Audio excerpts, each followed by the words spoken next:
MCU की बदौलत super hero जनर दुनिया में सबसे लोकप्रिय है। हालांकि मार्वल के अलावा डीसी दूसरा प्रोमिनेंट सुपर हीरो ब्रांड है। उनके पास एक अच्छे यूनिवर्स का फायदा नहीं है, फिर भी उनके पास एक रिच और वाइटल हिस्ट्री है।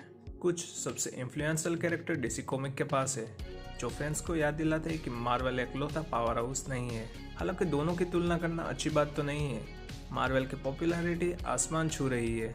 ये लिस्ट डीसी के 8 सुपर हीरो को इंक्लूड करेंगी, जो मार्वल के कई सुपर हीरो से बेहतर है। उससे पहले सब्सक्राइब द चैनल। और स्वैम्प थिंग को यह एहसास होना चाहिए कि अब वो इंसान नहीं है, बल्कि एक दलदल का ढेर है। स्वैम्प थिंग दलदल और नेचर की रक्षा करता है। उसकी कई कहानियां एनवायरमेंटलिज्म और हॉरर प्लॉटलाइन पर आधारित है। वो एक यूनिक कैरेक्टर है जिसकी बहुत इंपॉर्टेंट और इन्फ्लुएंशियल कहानियां हैं। मैजिक सुपर हीरो का सबसे आम पहलू नहीं है, लेकिन कुछ फेमस कैरेक्टर इसे इस्तेमाल करते हैं, जैसे कि डॉक्टर स्ट्रेंज। हालांकि डीसी में सबसे ज्यादा जादू करने वालों में से एक है जतना, एक पावरफुल मैजिशियन की बेटी। वो जस्टिस लीग, टीन टाइटंस और यंग जस्टिस की मेंबर रह चुकी है। वो पहली या सबसे इन्फ्लुएंशियल मैजिशियन नहीं है, लेकिन वह इस लिस्ट में इसलिए आते क्योंकि वह फैंस की पसंदीदा है। जतना के पास एक डेडिकेटेड फैन बेस है और वह अपने अट्रैक्टिव पर्सनालिटी, यूनिक एस्थेटिक और मजेदार शक्तियों के लिए पसंदीदा कैरेक्टर बन जाती है। स्वैम्प थिंग और जतना की तरह जॉन कॉन्स्टेंटाइन डीसी की अंधेरी और रहस्यमय दुनिया में रहता है, लेकिन आकर्षक मैजिक या फिर किसी जंगल को बचाने के बजाय वह एक डिटेक्टिव है। अपने इंटेलिजेंस और प्लान के साथ कॉन्स्टेंटाइन वर्ल्ड में एक हीरो के रूप में फिट बैठता है। हालांकि उसकी कहानियां भी उतनी ही अच्छी है, जो अट्रैक्टिव और पेचीदा रहस्यों में डूबी हुई है।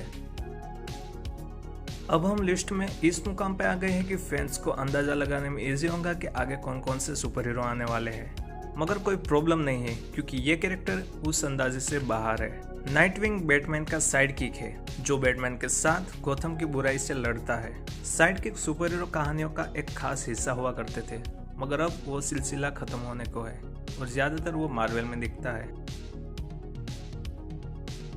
2023 की फ्लैश मूवी में फास्टेस्ट मैन अलाइव को लाने में डीसी ने बहुत समय लगा दिया था, मगर फैंस उससे भी इतना खुश नहीं हुए। भले ही मार्वल के पास क्विकसिल्वर है, मगर वो भी फ्लैश जितनी फैन बेस नहीं बना पाया।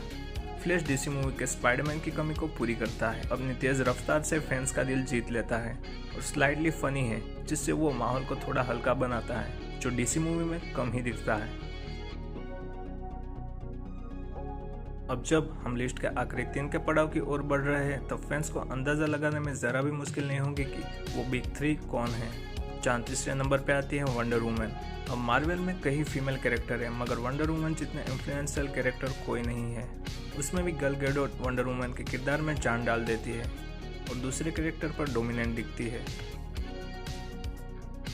अब कुछ फैंस निराश हो सकते हैं कि बैटमैन को मैंने दूसरे नंबर पे रखा है, मगर यह कैरेक्टर आयरन मैन से मिलता जुलता कैरेक्टर है। बैटमैन पॉपुलैरिटी के मामले में उसके फैन बेस की पूरी दुनिया है।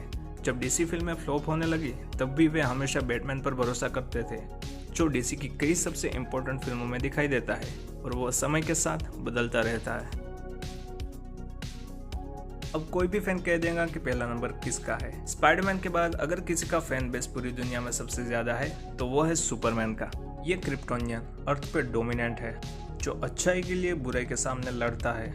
इतना पावरफुल होने के बाद भी उसका मिसयूज नहीं करता, और इसमें कोई शक नहीं कि डीसी या फिर कोई भी मार्वल कैरेक्टर पर यह कैरेक्टर भारी ही पड़ेगा। मगर सुपरमैन को कुछ ज्यादा ही पावरफुल दिखाने के कारण कई फैन उससे ऊब जाते हैं, या फिर कहीं तो उससे नफरत भी करने लगते हैं। तो ये वीडियो यहीं तक थी। तो अगर वीडियो पसंद आई तो लाइक कर देना, सब्सक्राइब कर देना चैनल को, और कुछ ज्यादा ही पसंद आए तो शेयर कर देना। हम मिलते हैं अगले वीडियो में, तब तक के लिए बाय बाय, स्टे ट्यून।